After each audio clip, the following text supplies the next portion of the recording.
Hello and welcome to Monetize Your Mission. You're here because you're ready to take action and make money doing what you love.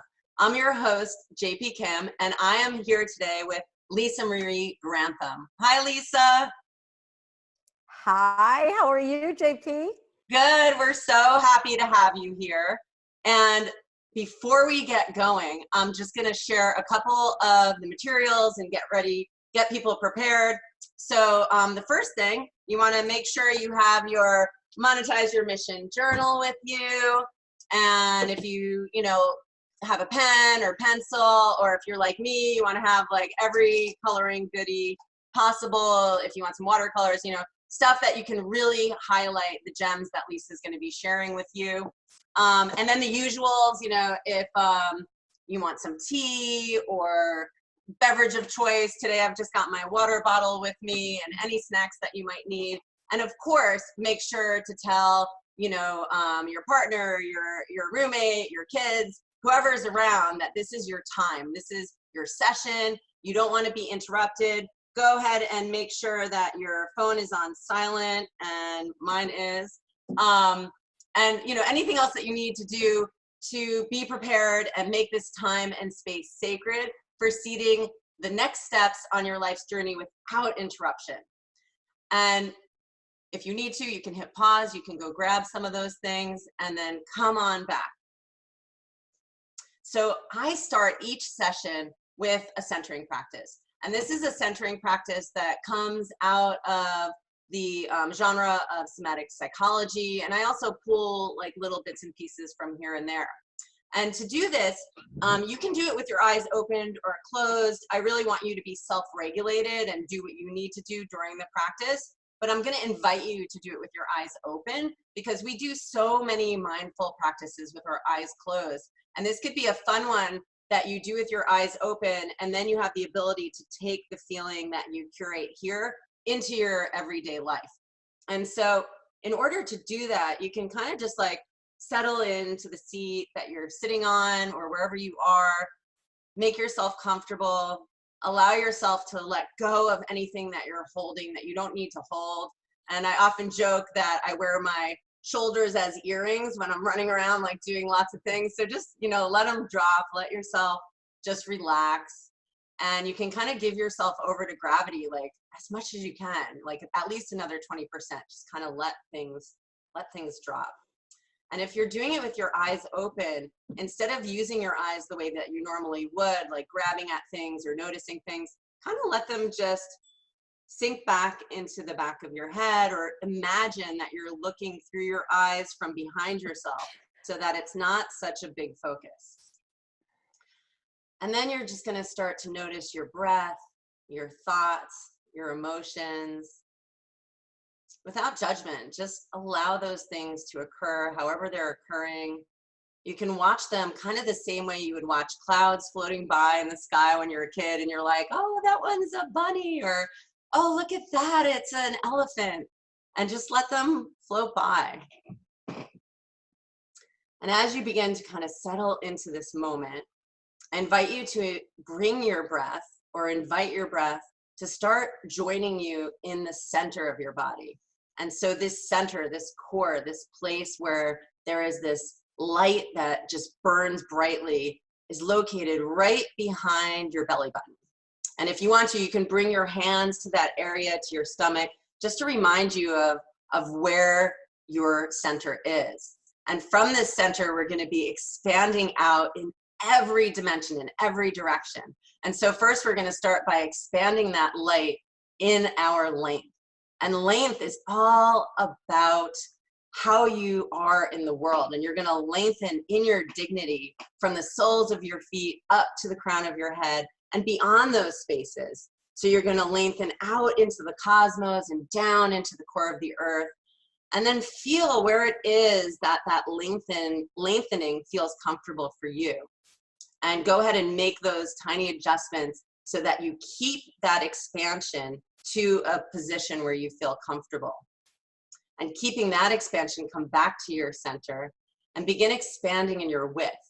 And your width is all about how you connect to community. It's what you give out and what you let in. And so this is also how you relate to yourself. It's what you're wanting to give out, and trusting yourself and believing in yourself and doing those things that you tell yourself you're going to do. So it's what you say, it's how you connect. And then it's what you're open to receive. You know, you might want lots of things to happen.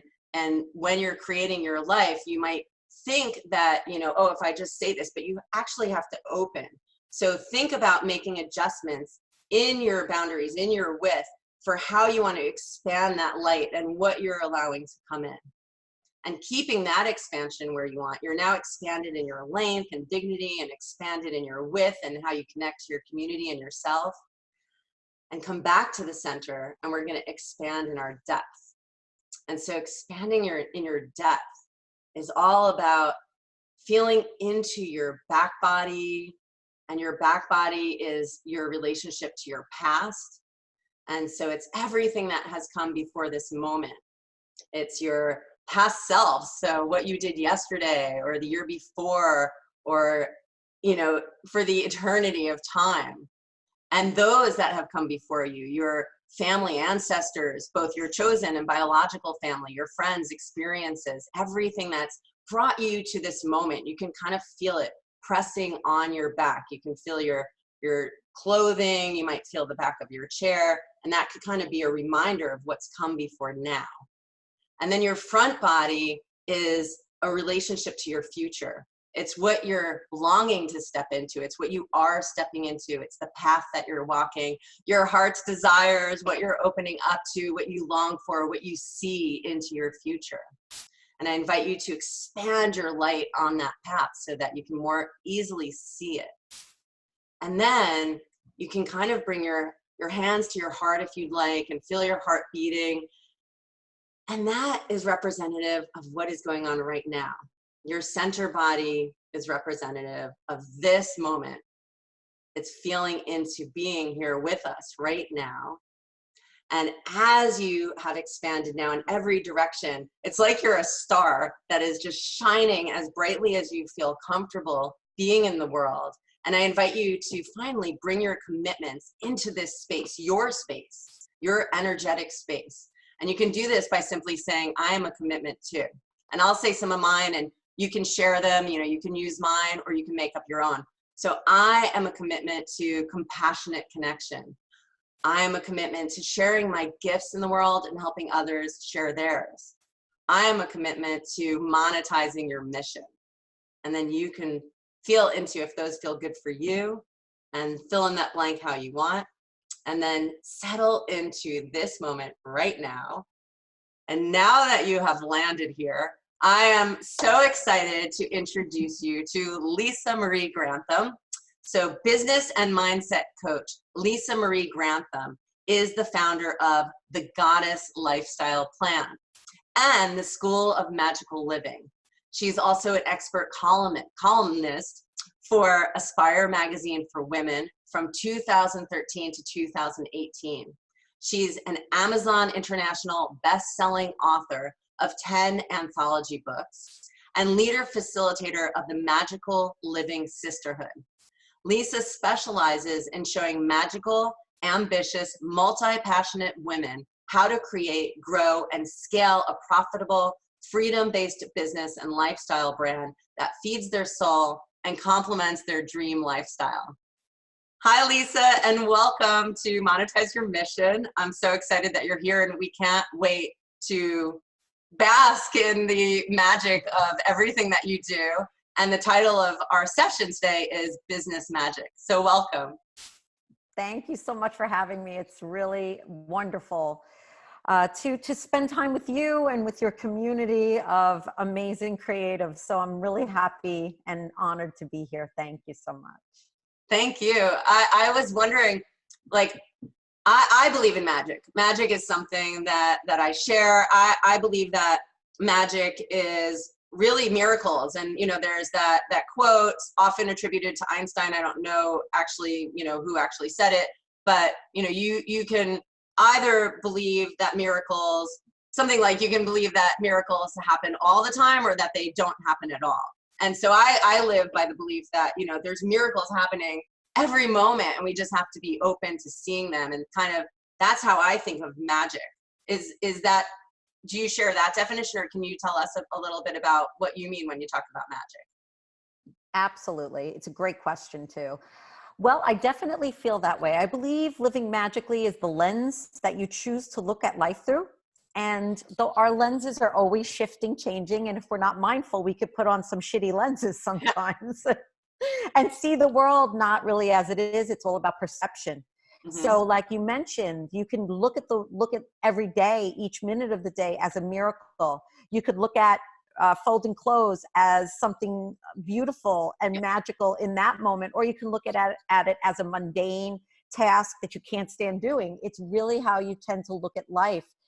And so yes, I look at it that way, that it's a lens you look through, but also I do absolutely know that there's something bigger than us. I know it, I believe it with every ounce of me. There's something bigger than me. I don't know what it is. God, goddess, Allah, whoever, whatever, this divine intelligence. And I believe that when we tap into divine intelligence, that is also magical living.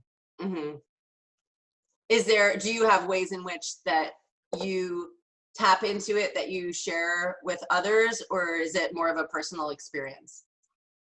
I believe it's both, but really it's the teachings. For me, it was the teachings. I was a magical child. And what I mean by that is that I really loved nature. I wasn't your average child. I was kind of like a little bit of the black sheep, or like the square peg, or whatever you want to call it. Like I didn't like normal or common, I hate that word normal, but common kid type things. So I loved nature and I loved hanging out with animals, and I was quiet and I was a people watcher. I took more in than I put out, really. And I think that made me, I guess, seem a little odd and not like every other kid. So I felt like a loner most of my life. And so, but I knew that I was always attracted to nature.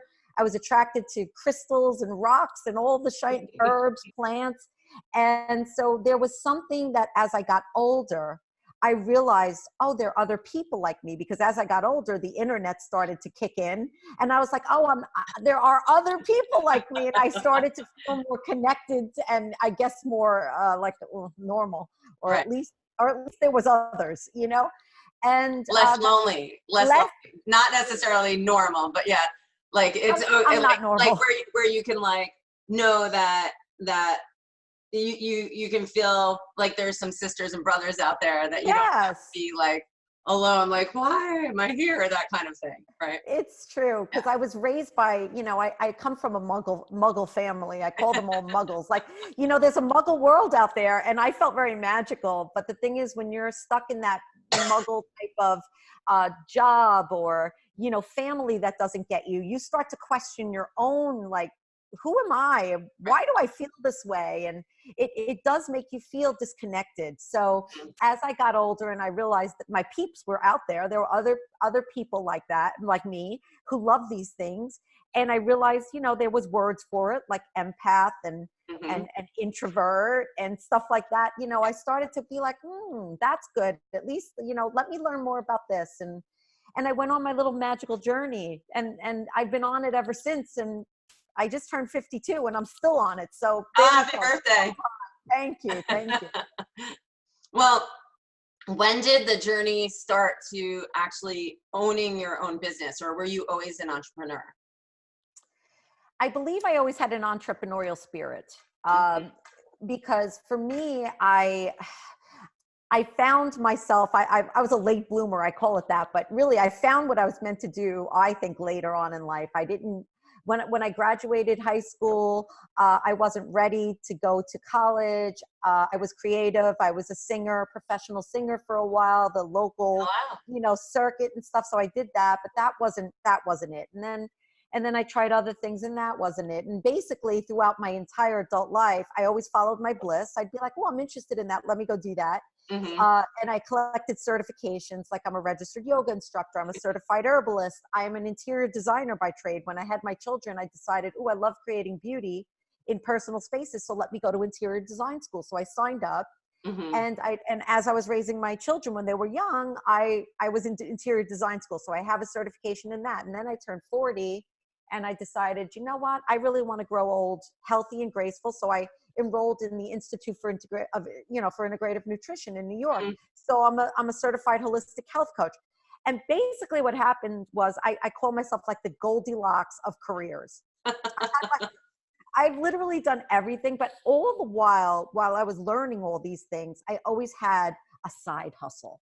I Mhm. never really was satisfied working for someone. I always had a side hustle going with whatever I was learning and passionate about at the moment. And I did have a come to Jesus, like get on my knees kind of moment in my life where I was in my late 30s, and I realized I'm not happy, and oh my gosh, now what?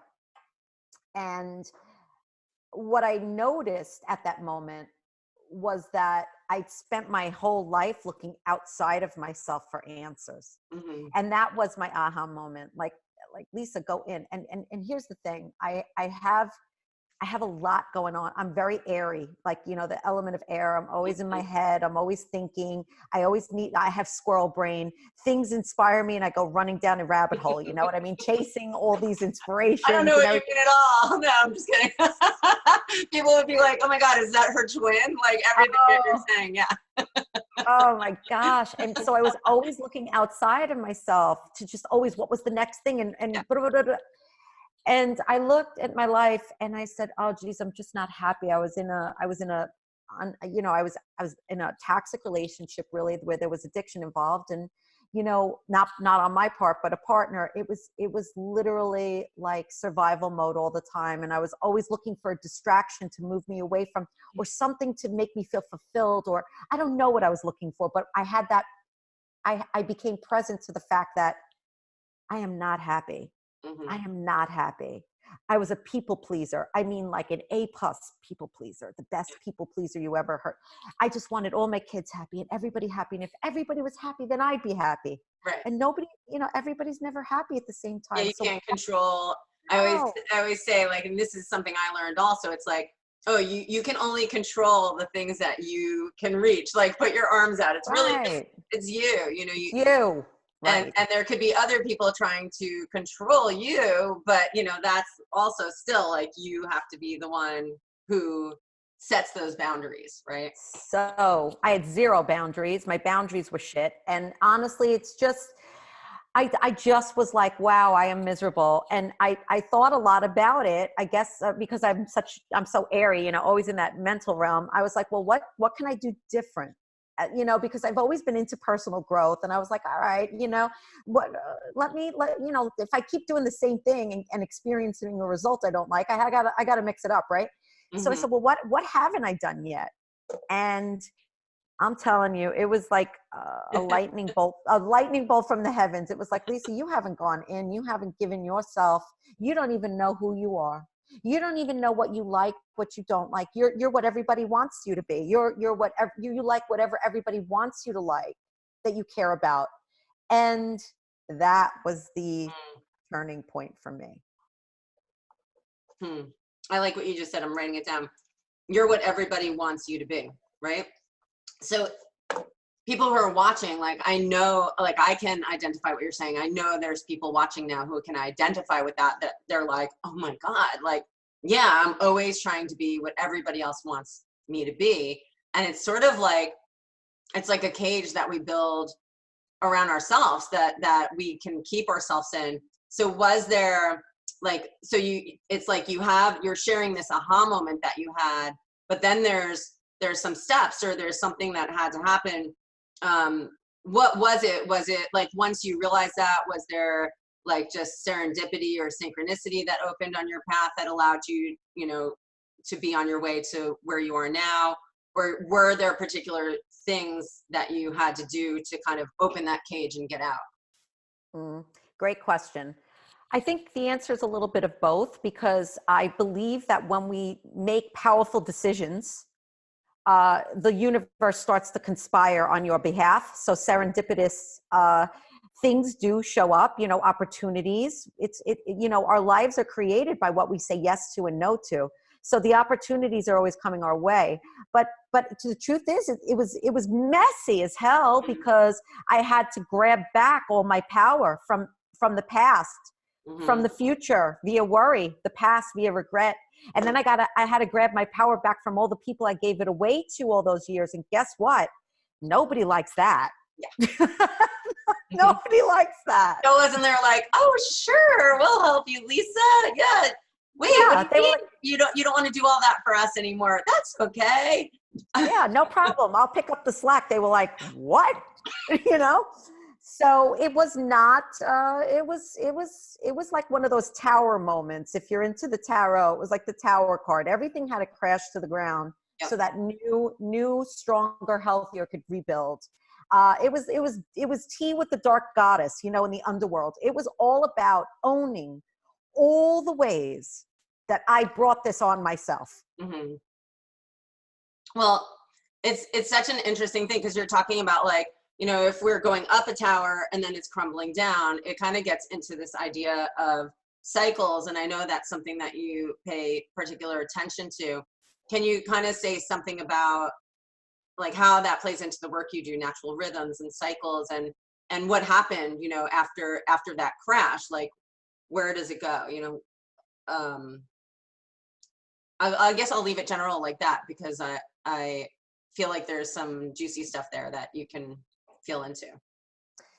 Yeah, for sure. Well, listen, everything, and I can't say that I was really present to the actual cycles that were happening. I was on a mission to get to know myself, to take Hmm. my power back as a woman, to because I was going to be, I'll be damned if I was going to be miserable my whole life. I was like 36, 38. And I was like, well, when is it going to be? You know, I gotta get a handle on this. What needs to shift? Yeah. I needed to shift. I needed to make some changes in my life that were, you know, catastrophic changes. I had to leave a toxic marriage. I had to, you know, go out into the world again. I had to start over that way. I had to become a single mom, basically, of two young kids. I have three, but my daughter I had her when I was 22. So she was already in college when I was raising my sons. Um, it was a lot of different things that had to happen. But here's the thing, I had to be willing to make my life and my life experience a priority finally. And I had to heal the parts of me that were codependent and needy. I wanted to be rescued. Like I had to do some real good hard look at myself, like my patterns, my default behaviors, my beliefs. And as far as that, what I learned going through these processes that I now teach my community, you know, my clients, my inner circle groups and stuff, how to do is to tap into the cycles, because these tower moments when things kind of just crash and burn, really, they could be catastrophic, they could be small, but it's really like, if you think about it, it's almost like the fall, autumn, when Hmm. the leaves, these beautiful trees and flowers and everything, they just release what no longer serves and go back down into the ground to Hmm. incubate a little bit, then to come back again strong in the spring. So that is when I started to realize, like, as I started doing this work and teaching this work, I started seeing the symbolism of how our lives are so symbolically the same as nature. And and I could see it in a million different ways. Like when I look at things, I'm like, ooh, that's just like nature. Well, I like how you talked about it. You drew the analogy to autumn and the trees letting go of the leaves and how they fall to the ground. Um, when they fall to the ground, they become compost for something new, for something beautiful, for something living. And that's one of the things that my teachers, Karen McLeod, who's Shiloh Sophia's mother, always shares. She's like, yeah, just compost that shit. You know, like don't hold on to it because you're worried about, you know, giving the toxicity off to someone else. That's not how our universe works. If you get rid of the shit, it's gonna compost and make something beautiful. So don't hold on Yeah, to it. Just get rid of all that shit. You know, and I just felt so like, true. oh my God, that's beautiful. That's so amazing. And so, yeah, I love like how you talk about that cycle of release and releasing what no longer serves. And so your mission was to take your power back as you traveled that life path to where you are now. what would you say your mission or your calling is now? I listen, my purpose in life, my entire existence is I'd really love to leave a legacy. And I'll talk about that as far as the work I do in the world. I want my life to matter for something, that I made somebody else's life better, that I offered some sort of peace or encouragement or inspiration to other women in the world, because I have been where you've been. I've been where I felt like I can't recover from this. I cannot, I'm not talented enough, smart enough, whatever enough to do this. I am in every one of your shoes, whoever you are. I've been there and I've been rock bottom, and I've had to take, blow up marriages and take little children by the hand and do it alone. And it's scary, scary, scary. I've been in all those places. But what I will tell you is, back then I knew that this was my one go around. That's what I know of. This is my one life. What comes next, I don't know yet. But the thing is, what I know for sure is this is it. And I was going to be damned if I was going to be not happy or fulfilled or even miserable or tolerating the intolerable for my entire existence, no matter how long I had. So that's what I knew back then. Yep. Now my life is all about really enjoying every second of my life. I'm in a place right now where it's beautiful, where I live a beautiful life. I am so happy and in love with my husband. We are blissful together. Just everything is, I wish I could bottle it right this minute. So that's what I'm working on right now. Like, how can I just enjoy every millisecond of it? Wait, I want to pause, because when I feel like, one of the things, we're in this culture that's so quick to do things, and like we get somewhere and then we're like on to the next thing. So I want to pause right this second to celebrate just the beauty of the moment that you're in, that you want to bottle. Like, let's bottle it right now in this moment. And I'm inviting everyone who's watching also, like, bottle, you can feel that energy. So take that energy or identify with that, where that energy is in your life, and bottle it. Like, just take a moment and take it and put it somewhere in your heart or somewhere in your space that you can feel it, that you can remember it. Because I think it's so important, celebration. So yeah, celebrate. Yes. Woo! I love it. It brought tears to my eyes when you said that, because the truth is, all you have is this moment right now. Mm-hmm. And if you can make this moment right now, despite outward circumstances, if you could just bottle that moment and realize the miracle in whatever that moment is, that you're here, you're alive, you're breathing, you have a chance to create whatever life you want for yourself. Yes, some things will have to fall away. Yes, you'll gain some things. Yes, it's scary. Yes, all the things. But anything you desire is truly, truly possible, as far as creating the experience you want to experience. You have to be willing to say yes to things that scare you, willing to say yes to you and what listen, I had young children. I became an empty nester. I put a for sale sign on my house, and I moved from New York to Southwest Florida. Mm-hmm. I needed to get back to Lisa. And I knew that if I stayed on Long Island with my kids, there would be there would be a dynamic there. And I knew for me to really grow into who I was meant to grow into, I needed to do it with sunshine, with palm trees, and like on my own. Like, leave me alone. Palm tree out your window. It's gorgeous. Thank you. Well, we bought, my husband and I, that was another thing. We had a house, a beautiful house in a community in Southwest Florida. And, we put a for sale sign on it, and we were there a year and a half. We took a huge money loss to move, but that wasn't what we wanted. We wanted to live on an island. So we bought an 1.5 acre palm tree farm, and we live on a farm on an island. You have to be willing to let things fall away. I had to be willing to take a loss on my other house to have this house. I had to take a loss on not living day to day with my children to be here. But I go up, the great thing about Florida and New York is it's a 2-hour and 45-minute flight, and FaceTime. Oh my gosh, all the technology today makes it so easy. But my mission now in life is to, of course, squeeze every ounce of juice out of every minute of every day. That's number one. That's a personal mission. But for me, as far as my work, I My work is I help women create and design their goddess lifestyle, and I help them build and scale an online business so that they can enjoy living anywhere they want to and doing their soul work in the world. It's a win-win. It's a win for you. It's a win for the world. Well, so what advice would you have for someone who is just starting out or wanting to scale their business? And could this advice apply to both people that, you know, have services or things that are online, and also people that have like brick and mortar type businesses? No matter what kind of business you have today, social media is a must in order to really have it thrive. So even though your business is a brick and mortar, you need an online presence. There's no more phone books. So everybody's online. People love to do business with people they know, like, and trust. And having an online presence is a great way to get your brick and mortar busy and sold out, or whatever you're doing. Right. So yes, I truly believe that online is where it's at. You know, the stats show it too. As far as when you're just starting out, what I know for sure is the beginning is sexy and you're inspired and you're all lit up.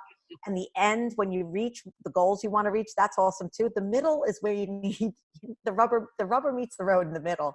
When it's like you're putting in this tons of effort, maybe tons of time, even money, and you're not seeing the result you want to see. So I know someone needs to hear that on this right now. If you're in that middle phase right now, just know that to keep tending to those seeds.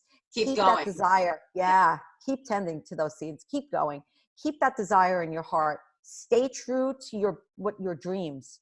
And the truth of the matter is, I just read a book actually that they did a scientific study. It's called Grit. Is the book called Grit? I'm not sure, but I think I know what you're talking about. It's yeah, but explain what grit is, because I think that's super important. Grit is this mystical substance you need. It's like having the balls, I want to say, the lady balls, whatever it takes to stay in with something despite what's going on around you. You stay true to it. So they did this study about something called Beast. It's the first 6 or 8 weeks of West Point, and it's like a boot camp. And they did a study. There were all these. I just want to say, West Point is a boot camp up in New York. That's near where I grew up. So Lisa and I are both from New York, and that's the first thing. Like, I was like, oh my God, the New York accents are going to be like coming out. We're going to be like flying in this session together. But yeah, West Point is, so yeah, go on. It is a real boot camp. And Beast is a boot camp. And by the way, I did find the book. So it's Grit, The Power of Passion and Perseverance. Is that the one? By Angela Duckworth?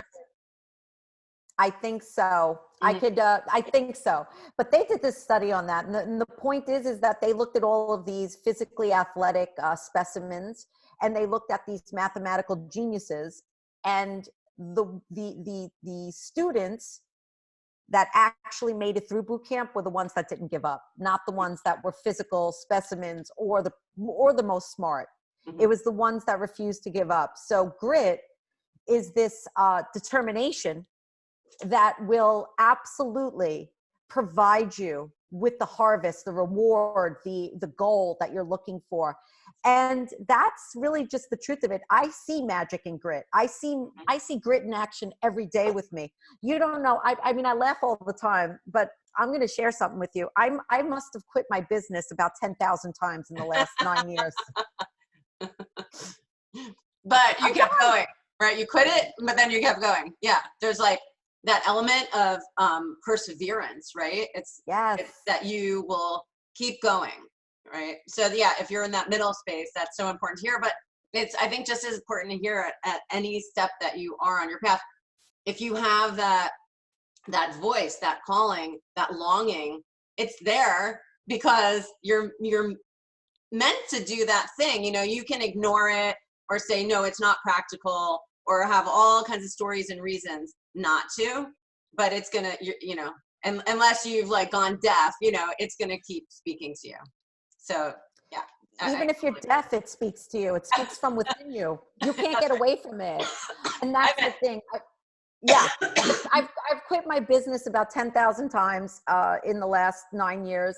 And I have this strategy now and even my husband, because my husband used to get very triggered by it. He'd be like, baby, because I always say I'm completely unemployable at this point. You know, I think I know, I'm just like, I know what needs to be done. And, you know, so I just, I can't be employed at this point. I got to work for myself. So I would quit my job. We would have some sort of tech issue, some sort of, I don't know, a troll said something mean. I'd be like, that's it. I'm done. I'm going to go get a job at Chico's. That's what I used to tell my husband. I'm going to go get a job at Chico's selling clothes. I don't even wear Chico's clothes. Not that there's anything wrong with them, but I just don't wear those clothes.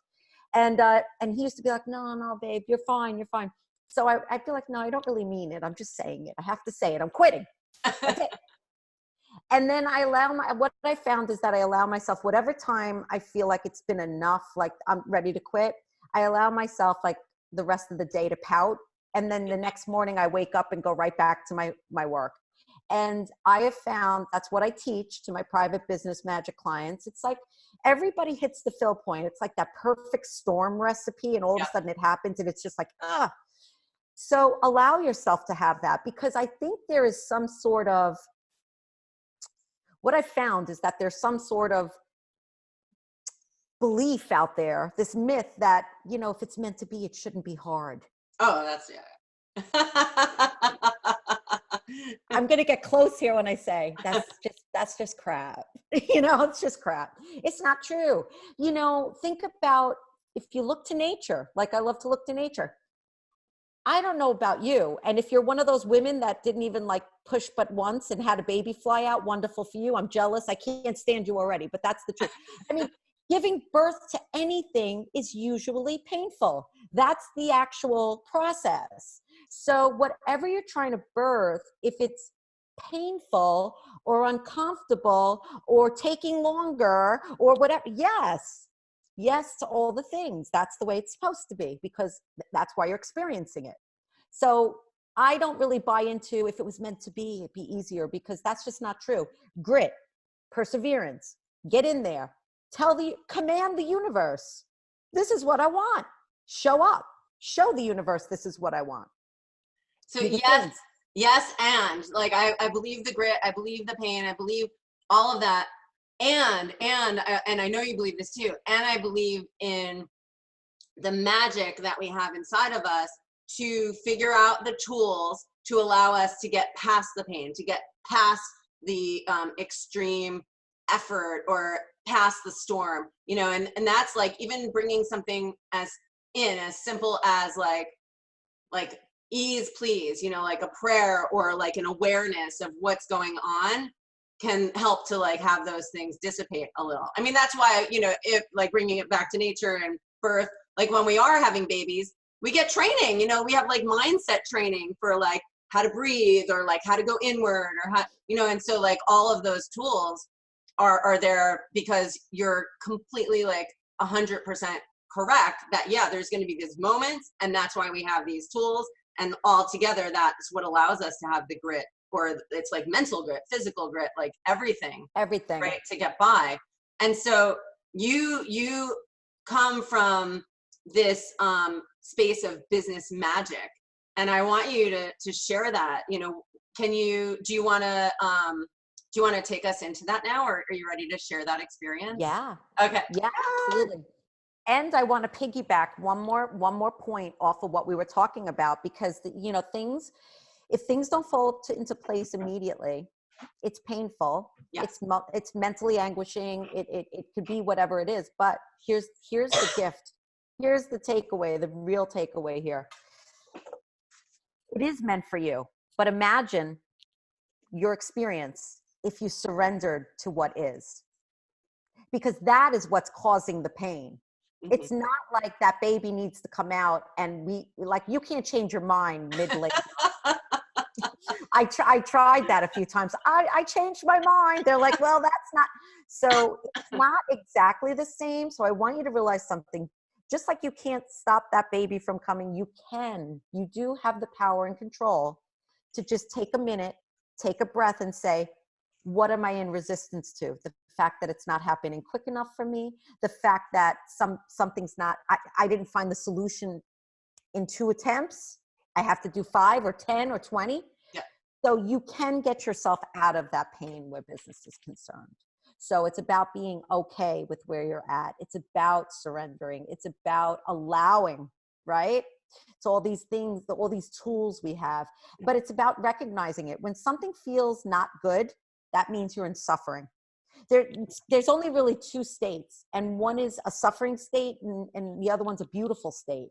So if you find yourself in a suffering state of any kind, it's because you're in resistance to something, to what is. Right. That's why we're there. So that is a very important point that I think that is for me. When I realize that I'm suffering, I'm like, what is it? What's going on? Well, I'm still having internet problems here. For example, we've been moved in since mid-June. We've traveled a bit for business. I've been all over the place. I went up to New York for my birthday. It's taking me away from doing the things I need to do for the internet connection here. I've tried about 4 things already. Nothing has been the magic bullet. It's frustrating. I'm like, how many phone calls do I need to make? How much money do I have to spend to get this internet right? You know, these are the things that keep looping that could cause me to be miserable. Or I could say the solution is on its way. Mm-hmm. I have to make that next phone call because my online business is worth it. My women are worth it. The women I work with are worth it to be a pain in my ass.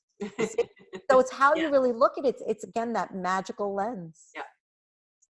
Yeah. All right. So let's talk about cycles and how it really pertains to you personally and in business. Shall we? Yes.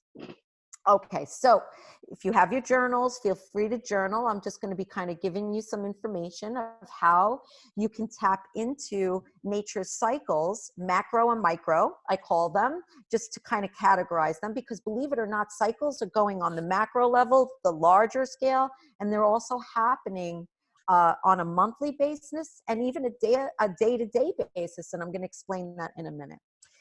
So one of the ways that we work in a macro cycle are the seasons.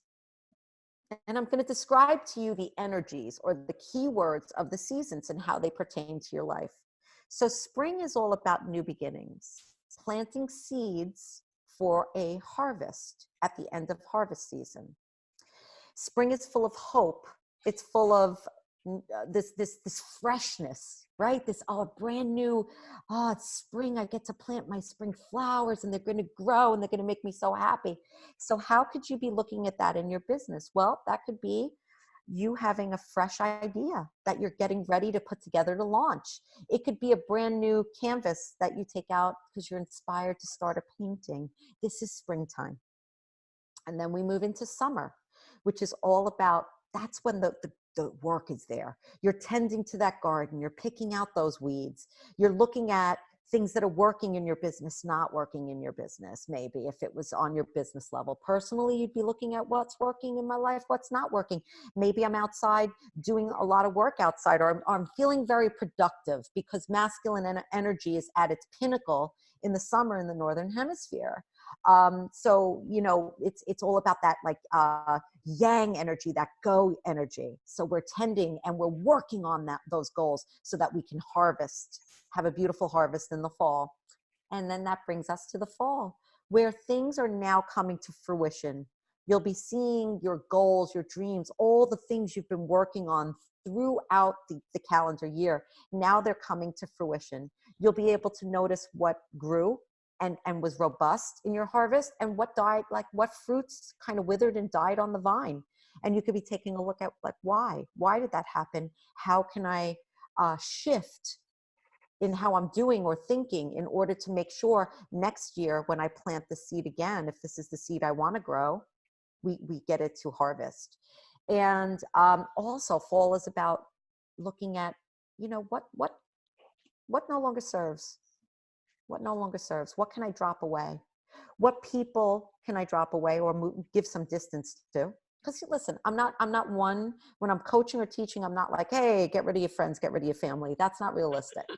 But how can you put a little distance between you and some people that are sapping your inspiration, sapping or put, you know, shooting holes in your dreams and desires, shooting holes in your big plans? You could be looking at, What's no longer working for your business? Are there offerings in your business that are just they're more time and energy than the payoff, right? We're looking at those things.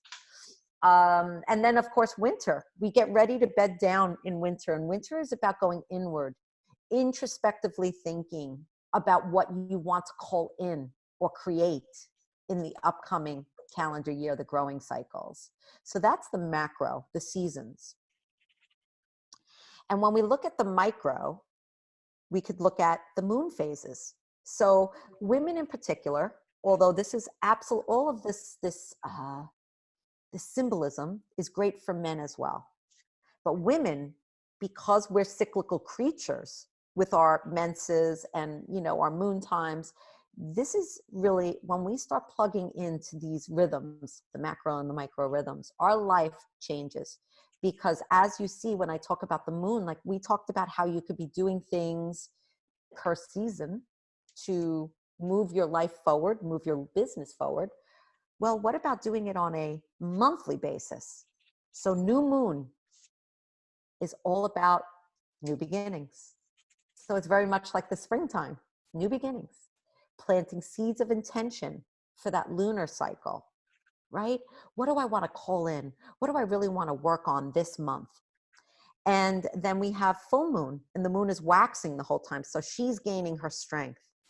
And we have full moon, and full moon is all about going for it. Like, what have you been tending to the last couple of weeks that's coming to fruition? Like, wow, I'm going to have this harvest almost, like, right? I'm going to start, like, my efforts are showing this month.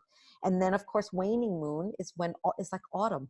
It's like when we start to fall away, what no longer serves, what we want to put distance between ourselves and a behavior, a person, a habit, a thought process. We want to put some distance there in waning moon.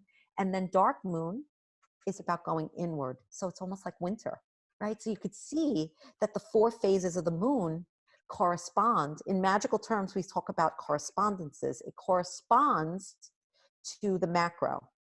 So spring is like new moon. Summer is like full moon, that full energy height. Then we have waning moon, which is like fall. And then we have dark moon, which is just like winter. So we've now brought it down to a monthly basis. Now, we could go even tighter, and we could look at it day to day. Mm-hmm.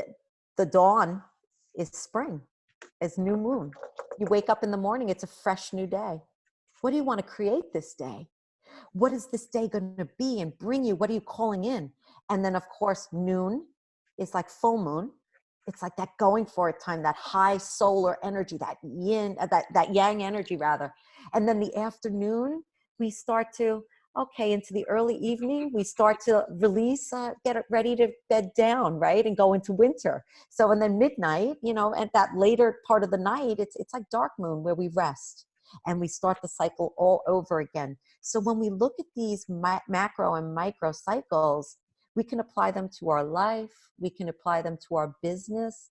We could be calling in what we want and releasing literally on a day-to-day basis, if not a monthly basis, and a seasonal basis. So what I mean by that is, by New Year's Eve, I have no New Year's resolutions. No, I've been doing them all year long.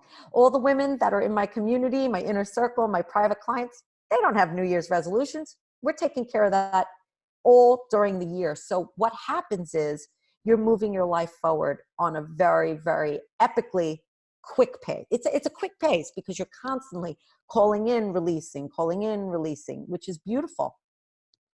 I love that. There's like, because when you're constantly having that moment to set an intention, you're calling in that activation energy. You know, it's where you're focusing your attention. And you were talking about the lenses. It's kind of like come full circle in what you're sharing. Like you're talking about the lenses, and what we perceive is really directed by where we direct our attention. And that's directed by how we set our intention. So I love that. It's just a powerful gift to be able to think about doing that each and every day. So to think about the correspondence just in terms of the moments of the day, that's really beautiful. And so do you have a way in which you can share how you set your intentions? Yes, absolutely. Well, for me, because I have a lifestyle brand, I have a personal brand. My life is my work. How I live, how I show up is part of my message, right? So what I found is, because of my monkey mind, I could get a little like all over the place. So what I found, what helped me was having an opening practice to my business day and a closing practice to my business day. Mm-hmm. So it is not a big, sometimes it's a little bit more in depth than other days. But sometimes it's as simple as I light a candle. And I usually use a tea light candle. And I just kind of close my eyes and I ground and center and I call in the elements: air, fire, water, earth, and spirit. And then I say this prayer and I change it a little bit as needed, but it basically sounds like, Holy Divine, please use me. Please use me to be of service to the people who need me. Use my words, guide my thoughts, guide my actions. Help me to make this world a better place. Help me to be the channel of your divine work. And it's basically, and it's just say amen. And so it is. Amen. I just give my life, my day over to the divine. Use me in any way that you see fit to help me be of some help, support, inspiration to the people I'm meant to be. And then I will do my work. And then at the end of the day, I just, again, thank you, Holy Divine. Thank you for using me today. And just put the seeds inside of me that need to grow. And it's just an opening and a closing, very, very short and simple, but it's a practice and it keeps you really on those cycles, those micro cycles. I think that's beautiful. And I so appreciate you sharing both of these practices with us, the cycle practice and how you do the intention. What I see is that there, in that practice of like having the ritual of lighting the candle or whatever it is, because it could be a candle, it could be that you set your vase of flowers, or it's just, yes, there's a clear beginning and a clear end, which then allows you to create this energetic boundary of what you're doing. And I think that that's so important for people who are in business or starting a business or growing their business, for it to be salient to them, because it's so easy for people to reach this place of burnout, whether it's, mental burnout or physical burnout. And I have experience with that, and so this is just such a beautiful practice that people can immediately adopt and then understand how that is keeping them healthy and able to continue on that path of their choosing or their calling. Yes, for sure. And for me, because, and I just want to say that part of me also, I want to say I'm a perfectionistic woman, and I really specialize in working with perfectionistic women, because for me, I didn't want to start doing something in my business, even praying. I wanted to do it right. Like I wanted to pray right. There is no praying right. There is no calling in the elements right. The divine knows your intention. They know your intention. They're not, the divine is not listening to the words and the flubs and the ums and the, I didn't mean to say that, delete, let me say, the divine doesn't pay attention to that. The divine knows your intention in your heart's desire. So when I just say, use me, guide me, use me, and put those seeds in me, help me, show me what I need to do. And I just hand it over. It could be literally a minute or less of a prayer, but it's just surrendering to your mission, surrendering to your soul work, and surrendering to what you're meant to do on this earthly plane to make the world a better place. That's why we're all in business. I mean, I think all heart-centered entrepreneurs, I know I'm in business to make the world a better place. That's my legacy. I want my life to matter for something, that I made somebody's life better. They felt better. They were inspired by it to make positive change in their life. That to me was put in me by the divine. So I have to follow that path. Can I say something about just about prayer and the divine, and because I don't want I'm always like including everyone, you know, and so I don't think that this necessitates like a particular religious belief. Like you No. don't have to believe in God. You don't have to you know, not believe in God. It's basically open. So first of all, prayer is something that has, you know, some scientific statistical backing to show that there is evidence of it having an effect in situations, a positive effect. So that's one thing. Yes. And then the other thing is, you know, when you do your prayer, whatever you want to call it, or whoever you're calling in, you know, calling in the divine doesn't necessarily even have to mean God. It could mean your higher self. It could mean the universe. It could be anything that you want it to be. So whatever my belief is, or whatever Lisa's belief is, you know, I really want to impress upon you the powerful nature of what Lisa is offering you. And I don't want you to close up because of whatever stories you have about interpreting what she's gifting you. What, you know, I just think it's so important, because I think that lots of times we can shut off when we think that there's like a challenge to a belief. You know, beliefs are just stories too. So that's why I just wanted to like highlight that, because I think Thank you. all Yeah, of this thank you is for that. so magical, and I want to make sure that it gets through, you know, like so that people are like take it in and use it in the way that like really is the powerful way that it's intended. Yeah, yeah, and thank you for that so much. Yes, I truly believe, I look at it as divine intelligence. Personally, I believe all paths lead to one. So when I say divine, you insert whoever it is for you. Right. And that's how I roll. That's actually, I have an inner circle group called it's the Goddess Lifestyle Sisterhood now. And I have women from all belief systems, women who are questioning their belief system, witches, pagans, Buddhists, everybody's in there, because it's about really living magically. We don't want to be put into a box, let's say, of this is dogma or doctrine. I don't really roll that way. I truly believe divine intelligence. There's an intelligence to the universe. I don't know what it is. All I know is it's there, because it's been guiding my life. It's that inner voice. So whoever that is for you, go with it. Go with it. That's all I could say. Go with it. And I would love to hear, you know, how people are going to use these ideas in their business or in their life. And, you know, I guess what's come up for you, what you might want to be seeding, or what you're releasing. And if you have any questions about these cycles, you know, come on into the Monetize Your Mission private Facebook community, the group, and the link is right below, and you can, you know, call in Lisa to be in conversation with you. Call in me. All you have to do is tag us so that we can be sure to see your posts. And we're really excited to be in conversation with you outside of this video world, you know, whenever you watch it, to just be able to hear from you and be in conversation about these things and what's coming up for you on your journey. Yes. And yes. so, Lisa, did you have anything more that you wanted to add about the experience, or can I share about your gift?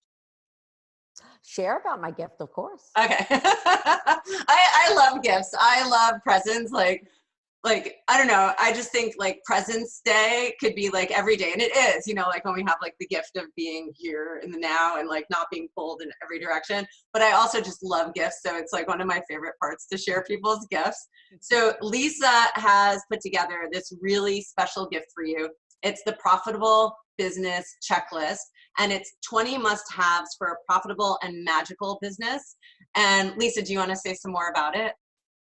Yeah, I do actually. I love this gift. I wish this free gift was around when I started business, because I was like, what do I need to know, you know, to make this work? Well, again, part of my work is also working with the archetypes of each of the astrological signs. I'm a very Virgo. I talk about it all the time. I happen to love being a Virgo. It was the perfect sign for me. And this particular list is really, it's muggle and magical all at the same time. So you're going to have, there's 20 must-haves for a profitable and magical business. So you're going to have some muggle suggestions, which are just basic practical strategies in the real earthly plane of what you need to have together to have a really good good, profitable business. And then of course there's some magic in there because, you know, it just wouldn't be me if there wasn't some magic. So it's got a little bit of both. And I love it because it's very well-rounded, but you need those things. And as you check through them, just really think about, do I have this on lockdown, or do I need more work on this particular aspect of my business, or this particular foundational piece of my business, really, because a lot of it is foundational. When you set up a nice, strong foundation, you can build and scale from there. So you want to have these foundational pieces.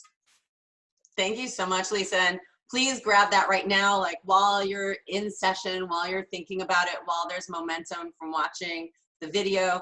And the link for that is right below. So go ahead and get your gift. And then, you know, if you have questions about that, or you want to share your excitement about it, or there's something that's come up, you know, come on into the Facebook group again and tag Lisa, tag me. We just can't wait to be in conversation with you.